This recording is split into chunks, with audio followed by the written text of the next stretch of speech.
Very good.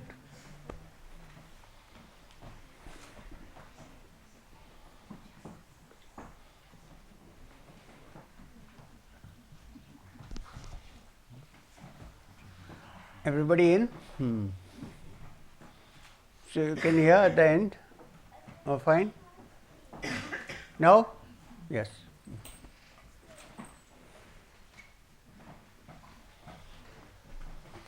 So now this is supposed to be a session where we, if you have any questions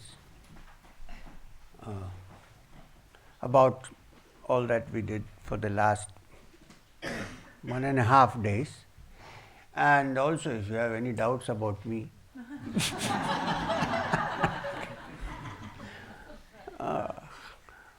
we can discuss. It's open. So before that, one second. Doc, what do you say? Oh, a good friend, in fact two, said that they were looking at the YouTube, my videos, and that they loved to hear the Sanskrit being chanted, and it did some good things to them by just listening. I would have dropped it there, but so happens that one of them is a Shakti, is a lady, and the other is Krishna himself. So I can't not do it. So I'm going to do a little bit of chanting, then we can have the question answers, whatever. So first of all, the Vedic chants are not random. The Vedic chants are fixed in certain notations. They're not. So even if you don't know the meaning of what is being said, it's good to know the meaning, but even if you don't know that, the very sound of the chant is made in such a way with the notations that it's supposed to have an effect internally and externally, both. For instance, we usually start all Vedic chants with what is called the invocation for peace. So when you say peace, it means peace of mind. So invocation for peace is called the Shanti mantra, called the Shanti part. Now, usually the training in the Vedas starts with the Taittiriya. There is a particular Vedic section called the Taittiriya. There is Aitiriya, there is Taittiriya, and so on. So usually it starts with the Taittiriya. And if I say that now the mantra, just as we speak to each other, it would be different. And when I chant it according to notations, it would be different. So when I talk to you, if I just have to say, this is the mantra, then I have to say, Shanno mitrasham varunaha, Shanno bhavatyuryama, Shanna indro. It's just sound. It's just talking. But when you follow the notations of the mantra, it changes. So how do you actually do it? In fact, even if you don't know the meaning, in the morning, please don't by heart it. It's not. But I'm just saying, maybe you have a tape or something, and if you chant it in that particular tune, don't worry what does it mean. It's just an invocation for Shanti, for everything. For the powers of nature, for the Supreme Being, for the plants, for everything, for earth. So it's chanted like this. You don't have to learn. I'm just saying to show the difference between simply saying Shanno mitra samvarunaha, Shanno bhavat. The chant is Shanno mitra samvarunaha, Shanno bhavatvaryama, Shanna indro brihaspati, Shanno vishnurukrama namo brahmane namaste vayu, Tvameva pratyaksham brahmasi tvameva pratyaksham brahma vadishyami hridam vadishyami satyam vadishyami tanmamavatu tadbhaktaram avatu mam avatu bhaktaram. Om Shanti Shanti Shanti. See, this is the chant. I have just chanted to show you the difference between chanting according to notation and talking. Yes. Is it different or no? So, it's a good idea to listen to this. However, I promised somebody that I would do the 15th chapter of the Gita, but I don't think, we don't have time. There may be questions. I said I'll do the whole 15th chapter, but I don't think we can do that. But let me explain a little bit that the 15th chapter of the Gita, I'm looking at the watch, 15th chapter, no, because you may have questions. The 15th chapter of the Gita, I have no questions. The 15th chapter of the Gita is a very interesting chapter because it's called Purushottama Yoga. You know, the Gita is a very important text in the study of the curriculum for the understanding of the reality. Let's put it that way. So, Gita is an important text. It's all the more important because it was taught in the middle of a battlefield, which means not just that battle, this whole life is kind of a battlefield. You know? So it's taught in the middle means it's something how you can spiritually survive in the middle of this battle going on. That's the whole thing. It is also called Gita because it's a song. It's called Bhagavad Gita because it is a song of the Lord, song of Krishna. So, this is Krishna.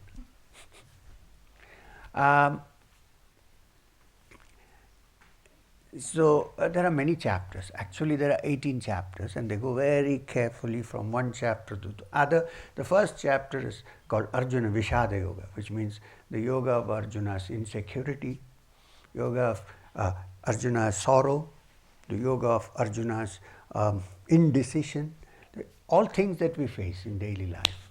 And Arjuna is the character, and Krishna is talking to him. It's a dialogue. Even though it's a dialogue, it's Krishna who does most of the talking. Arjuna just given a chance here and there to pipe up and say, oh, but you said this, how? Watch out. Relax, let me tell you. So it goes. So it's interesting. It has 18 chapters, and it's somewhat similar to playing golf. There are 18 holes. So you start from one, and then sometimes it goes off, then you have to bring it. You know what I mean. Those who play golf would know.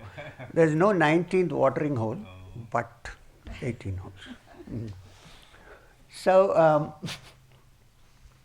the Gita, the 15th chapter is interesting because it's called Purushottama Yoga, which means the yoga, each chapter is called a yoga. The yoga of that Supreme Being which transcends everything.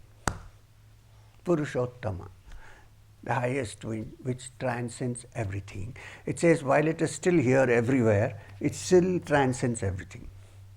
Interesting. While it's always here and now, but it actually transcends all the pain and sorrow and joys and everything that happens here. And it's beautiful also because it's one chapter which talks about a topsy-turvy, upside-down tree. You know, usually trees have roots down and branches above. Here it is turned on its head, and it's talking about a tree whose roots are up above and branches down below.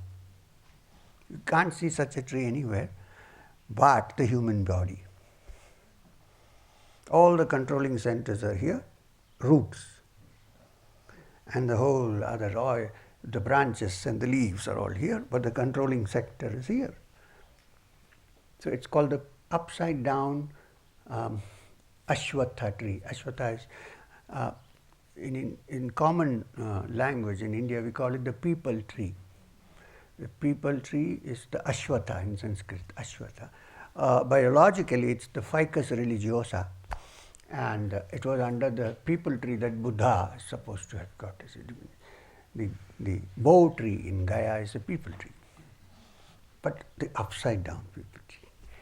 So this is the chapter, but we won't do it fully because we need to have a discussion. It starts exactly as describing an upside down tree by saying urdhvamulam matashakam ashwatham prahurabhyam chandamsi yasya parnani yastam vedasa vedavid, which means there is a tree whose roots are up above and branches down below. He who understands his leaves very soon understands the essence of the Vedas. Because we have to first understand the leaves, right, before we go back to the root. It was interesting. So next time we'll chant. Because it will take time. You can't hurry up. You have to go. But since I said I'll chant, I've chanted a Vedic mantra for you. So that's okay. So now, yes, a healthy discussion.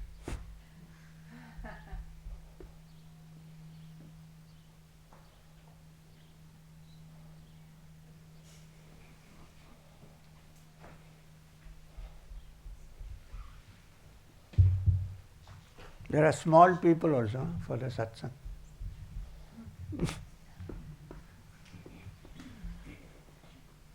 Priyam, I have a question which was prompted partly by a friend of mine and partly by your book, The Journey Continues.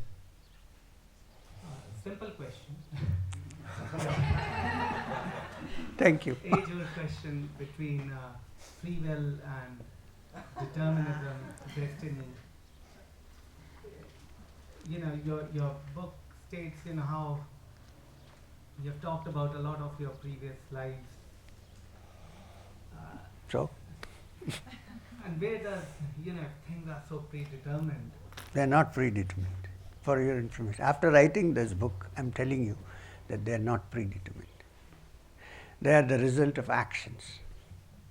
It looks predetermined because you see only the effect, you don't see the action.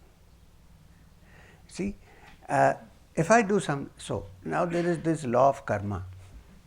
According to the law of karma, every effect needs to have a cause. Okay? Basic. Now, according to the law of karma, what is the most important thing is today, not the past. Because suppose I have done something in the past. I can't go back to the past and tinker with it. Can I? No. But the present which is given to me is something where I can do my work, so that in future I am assured that everything is okay. So it's not exactly predetermined, but there are some blueprints, I can understand that. But these blueprints are common for all human beings. Let me tell you, physically, all of us are the result of 3 million years of genetic evolution. You can't deny that. And if we are the result of 3 million years of genetic evolution, we have various traits in us built in. You can't do anything about that. Your genes may not have the same characteristics as mine because they have been fixed up in many ways. That difference is there. There's no question about that. And therefore, some become yogis, some become engineers. Right? However, to say that everything is predetermined, then we don't have to do any sadhana, we don't have to do any kriya, we have to do nothing. You can't say we are doing because it is predetermined. That's a vicious argument. It goes on and on. So, my reading on this, while there are some perimeters beyond which the human mind cannot function, understood, but within these perimeters there are so many expansive possibilities for the mind, and it depends on you to do it. If you say it's all fate and don't do anything, nothing is going to work. We have to do it. When you are hungry, you eat, right? In the same way, in this matter also, you need to work on it. Okay? Now, if you read my autobiography, you missed something in my journey continues. I worked so hard in many lives. So I'm sitting here now happily relaxed. I didn't say at that time, oh, I am fated to be in the pigsty, let me lie here and wallow. No, I said, let me get up and push. Which is why I believe that the so-called astrology is completely pure bunkum. It doesn't help you because it makes you feel, oh, I'm dependent on this star, that moon, this. You do your work. And if that is predetermined, why are we doing sadhana? Is it that all of us are predetermined to do sadhana? Can't be. So, we need to work. Now, why this, what you should keep in mind when you work is that the mind is limited and therefore it has some parameters. Body is also limited. You can't walk 1,000 miles, right? You can walk only a few miles because you are limited. These conditions are there. And conditions like nature, thunder, lightning, earthquakes, we can't control. But our mind we can control. So that's the crux of it. The jewel lies that it is the mind that we can control. Don't say that is predetermined. It can't. No, it can be controlled. Otherwise there is no sadhana. There is no spiritual practice. There's nothing. You do it because you want to control. And the good news is that if you look at this mind and control it and go into the deeper levels, you will be able to release the mind from its limitedness. When it is released from limitedness, then it begins to look at the unlimited. When it looks at the unlimited, then it's not bothered about the karma or this or that. It has become different. And that freedom is not predetermined.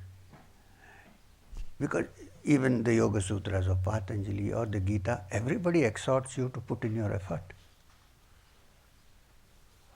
Correct? So, in fact, there is a wonderful text called the Yoga Vasishtha. I wish we could do it at some point.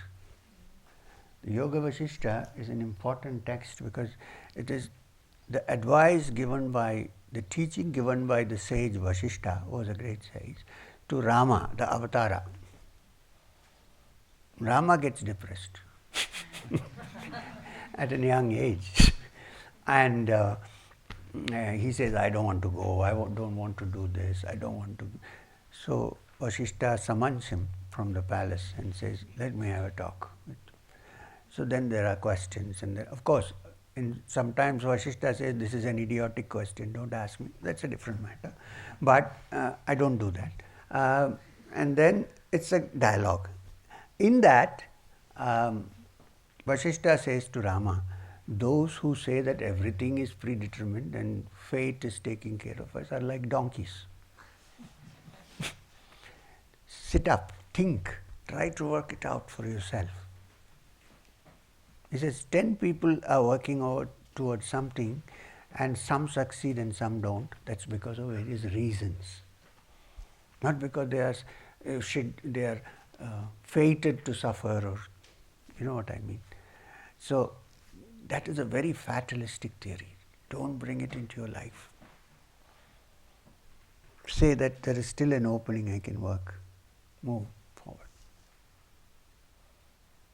I am telling you out of experience. I've suffered a lot. I've worked very hard. I'm not boasting, but and so now I'm relaxed in this life. And the next, I prefer not to come back.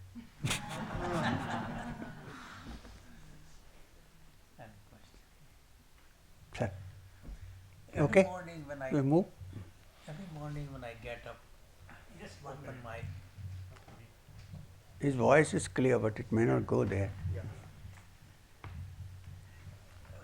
Every morning when I get up, open my cell phone, look for what Sriyan said. Say this way. Look for what Sriyan said. That's terrible. But well, many times I have doubts in my mind, and in subsequent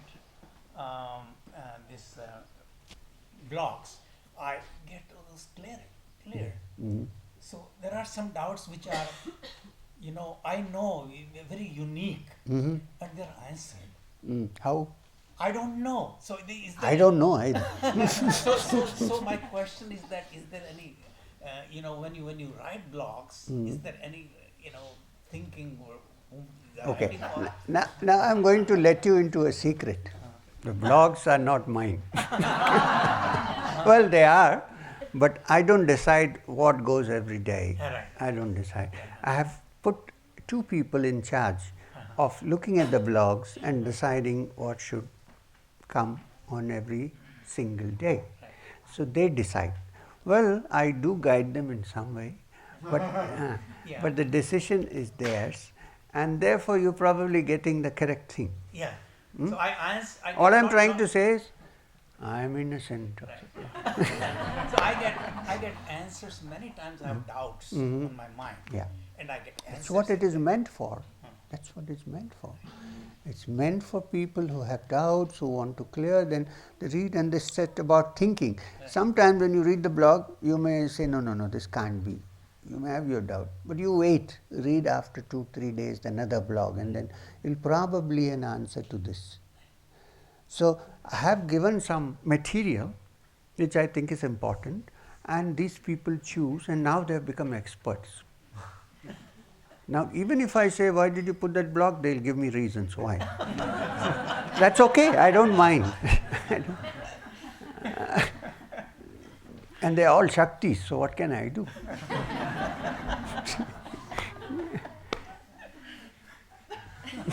Why are you staring at me, Anastasia? I have a question. Okay. Give it to her. Then answer my question. She was looking very seriously at me. So. Yeah, it's a question I'm carrying since quite some time, Mhm. and it has to do with reality and absolute truth. Okay. The Buddhists contend that reality is not just a void, but an absolute negation, Okay. and that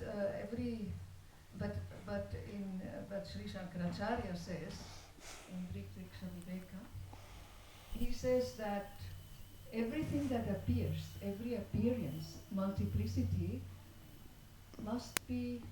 is based on a positive substratum, a positive substratum. And that rings so very, very true to me inside, personally. And so my Why you question, don't like the Buddhists? so my question is, how can there be such differences or deviations in matters of absolute truth? That bothers me very much. Okay. You don't have to It bother. troubles me. Don't bother now. We'll look into this carefully. I want to get rid of this bothering. Okay. So look, it's like this.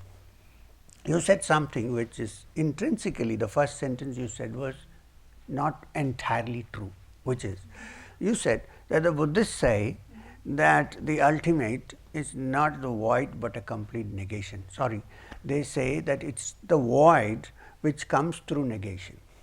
Let's understand this carefully. So now when you say negation, which means you come to something by negating everything that you think is not a void. Again, please. You carefully. I won't repeat it again. She's a good friend, so it's okay. I won't repeat. So when they say that everything is to be negated so that you find the truth, according to them, when everything is negated, because it is not absolute. Because it's not absolute. Something is here today, it's gone tomorrow. So it's not absolute, it's not permanent, it's impermanent.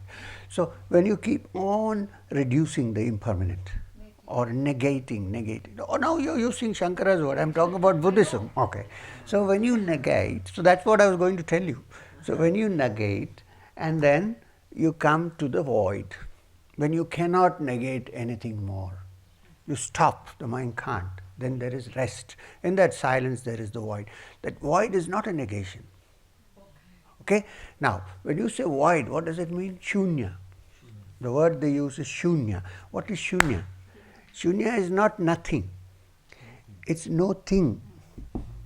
It's not a padartha. It's not a thing. It is, and also according to the Buddhist philosophy, the Buddhist teachings, the void is what from which the whole world has come, and the void goes back in. So it must be something, but not the thing that we know of. So that is the void. Now, 1 minute. You, just as we negate and reach the void, Shankara in his, you said Drik Driksha Viveka, I am saying even Viveka Chodamani in the commentaries on the Upanishads, in many of these things, also uses the negation. He uses the word neti, not this, not this, not this, not this. And finally, when you come to a state when you can no longer negate, the substratum which cannot be reduced anymore or avoided or negated, then he calls it the Brahman, the supreme reality. I feel personally from my experience that these are only two terms indicating the same thing. Now the Brahman of the Upanishads is called Purna or filling. Now the difference is between Purna and Shunya, two words. Some would like to see it as Shunya, some would like to see it as Purna. But that Purna doesn't mean filling with all the things that you know. Purna is when everything is gone. So, now, one more. Since you are on this subject, I won't let you go so easily. Sorry. When Adi Shankaracharya, of course, he came after the Buddha. When Shankaracharya was teaching Vedanta or the Upanishads in Varanasi, in Banaras, the orthodox Hindus of the time thought that he was a man who has come to destroy the Hinduism tradition. In fact, his teachings are so close to the Buddhist concepts that they labeled him a Prachanna Bauddhika, that means a Buddhist in disguise. Shankara, he was labeled a Buddhist in disguise because they found that it is so similar. Only some terms are different, but this guy, because one time they said, oh, this is Kashi Vishwanath, you worship you. Shankara said, if you want moksha or freedom, you need two things. One is discrimination and vairagya, being able to resist attractions. Because we get caught up, we can't come out. So vairagya is dispassion. Dispassion comes only if you have complete passion towards that. That passion is required. This is the other side of passion, dispassion. So dispassion and viveka, which means discrimination, to discriminate between what is real and what is unreal, what is permanent and what is temporary. So both these are required to move towards that. Yes. And the Buddha said the same. I'm not interested in bringing Buddhism and Hinduism together. That's not my job. But I'm saying in their own way, the terms and the approaches may be different, but they're moving towards the same thing. Okay, then can I just ask, because this term which Shankara uses in that statement is explicitly, he says it is a positive substratum. Of course it is positive. Right, and that must be so. That must be absolute truth. Am I right? Is that correct? Theoretically, yes. Do you know it? No. Yes, yeah, right. Ha. But theoretically this is correct. Correct. Right. It has to be. I mean, you can't say positive, negative in that sense. Right. What he means is that it is not nothing. So that term which negation is only meant to define rather the eliminating process. Exactly. And no, it's not it doesn't carry a The ultimate, negative. the ultimate is not a negation. Yeah, that's It's, what I wanted to yeah, the approach is by negating. Yes, thank you so much. So let's not, in fact, if you read the the commentary and translation of the Mandu